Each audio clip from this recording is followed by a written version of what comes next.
ఇప్పుడు మా జిల్లాలో రౌడీ రాజ్యం వెళ్తా ఉందని పదే పదే మేము చెప్తూ పోవడం జరుగుతూ ఉంది. ఈ జిల్లాలోని అన్ని రాజకీయ పక్షాలకు ప్రజా సంఘాలకు కూడా ఇక్కడ దౌర్జన్యకరమైన పాలన ఉంది. ప్రజాస్వామ్యం అనేది నామమాత్రంగానే పనిచేస్తూ ఉంది.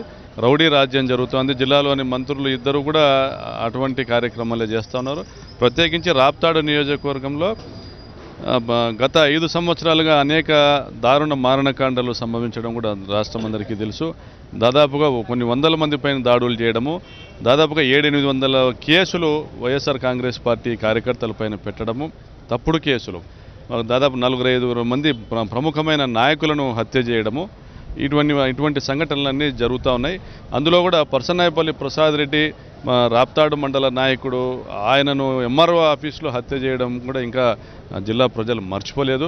అటువంటి హత్య కేసులోని ముద్దాయిలు ఈరోజు రౌడీ షీటర్లు శ్రీనివాసులు అనే ఒక రౌడీ షీటరు ఈ చెక్కుల పంపిణీ కార్యక్రమానికి అధ్యక్షత వహించడము, అతని చేతికి చెక్కులు ఇవ్వడము, అతని చేతుల మీదుగా చెక్కుల పంపిణీ చేయడం చూస్తూ ఉంటే నిజంగా డ్వాక్రా మహిళలందరూ సిగ్గుపడతా ఉన్నారు.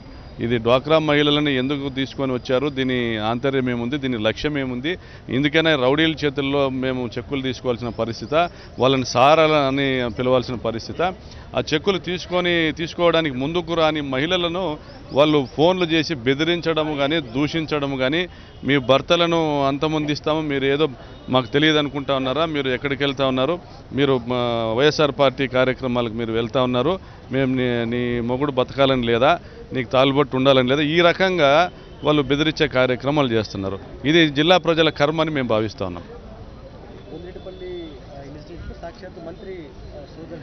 అవును.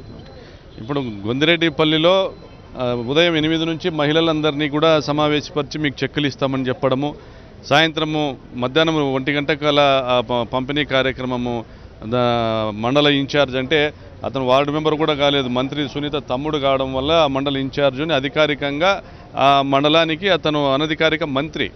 సో అతని చేతుల మీదగానే చెక్కులు పంపిణీ జరగాల, అతను ఫోన్ చేస్తేనే ఎంఆర్ఓ ఎండిఓ పలకాల, ఎవరికైనా పెన్షన్ రావాలి, అన్నీ కూడా అతని చేతుల మీదుగానే జరగాలి. ఇక్కడ ఉన్న ప్రోటోకాల్ ఆ పద్ధతిలో ఉంది. అతను రావడము, చెక్కుల పంపిణీ కార్యక్రమము మొదలు పెట్టడము, అందులో చంద్రబాబు ఫోటో మీద, పరిటాల రవి ఫోటో మీద పాలు పోసి ప్రమాణం చేసి మీరు ఓట్లు వేయాలి తెలుగుదేశం పార్టీకి అని అతను చెప్పడంతో మహిళలందరూ వ్యతిరేకించి మాకు ఏమవసరం ఉంది, మీరు చెక్కులు ఇస్తే ఇవ్వండి లేకుంటే లేదు, మేము ఇటువంటి పనులు చేయము, మా మనోభిష్టానికి అనుకూలంగా మేము ఓటు వేస్తాము, మీరు చెప్పకూడదు ఇది అంటే ఆడ ఘర్షణ జరిగింది. అక్కడ అతను వెళ్ళిపోయాడు. అప్పటికి తాత్కాలికంగా అతనికి మరో గ్రామానికి అతను వెళ్ళిపోయాడు మురళి.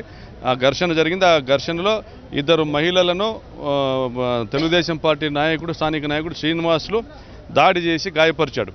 ఆయన దాడి చేయడంతో, చేయి చేసుకోవడంతో మహిళలను దాడి చేస్తామని డ్వాక్రా మహిళలు 3 గంటలు ధర్నా చేశారు. అక్కడున్న డిఎస్పీ గారు, పోలీస్ అధికారులంతా చోద్యం చూస్తూ ఉన్నారు. ధర్నా చేశారు కానీ పోలీస్ అధికారులు అక్కడ ఉన్నా కూడా దాడి చేసిన వాడిని, కొట్టిన వాడిని, ఆ శ్రీనివాసులు అనేవాడిని అరెస్ట్ చేయడం లేదు, కేసు పెట్టడానికి కూడా సాహసించడం లేదు. ఏమంటే ఉన్నతాధికారుల ఆదేశాలని చెప్తా ఉన్నారు. దాని తర్వాత వేరే గ్రామంలో కార్యక్రమం ముగించుకొని వచ్చిన మురళి రావడమే వీళ్ళకి ఇంత మనం బుద్ధి రాదు ఇంకా భయం పెట్టకపోతే అనేసి బళ్ళు దిగడమే రాళ్ళు తీసుకొని మహిళలపైన దాడి చేస్తున్న సంఘటనలు వీడియో తీశారు. ఆ వీడియోలు వైరల్ అయినాయి సోషల్ మీడియాలో. స్వయంగా మంత్రి తమ్ముడు ఆయన రాళ్ళు తీసుకొని వేస్తూ ఉంటే పోలీసు అధికారులు అతన్ని ఆపుతా ఉన్నారు. ఈ వీడియో కూడా వైరల్ అయింది. అయినా కూడా ఎస్పీ గారు అతనిపైన కేసు పెట్టనివ్వరు. కంప్లైంట్ ఇచ్చారు. ఎవరైతే బాధితులు ఉన్నారో అందులో మురళిని మొదటి ముద్దాయిగా చేర్చి కంప్లైంట్ ఇవ్వడం జరిగింది. అయితే వీళ్ళు ఏదైతే ఎఫ్ఐఆర్ నమోదు చేశారో దాంట్లో మురళి అంటే మంత్రి పరిటాల సునీత తమ్ముడి పేరు తొలగించారు.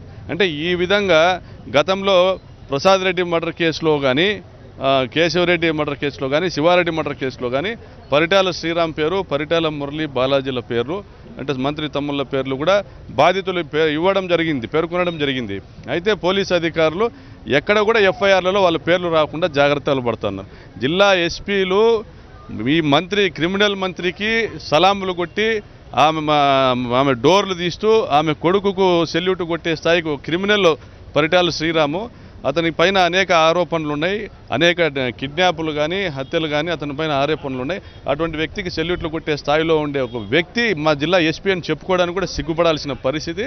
ఇటువంటి క్రమంలో ఒక మహిళలపైన దాడి చేసిన మంత్రి తమ్ముడిని కేసులో పెడతారా అనేసి కూడా ప్రజలు అనుమానిస్తూ ఉన్నారు.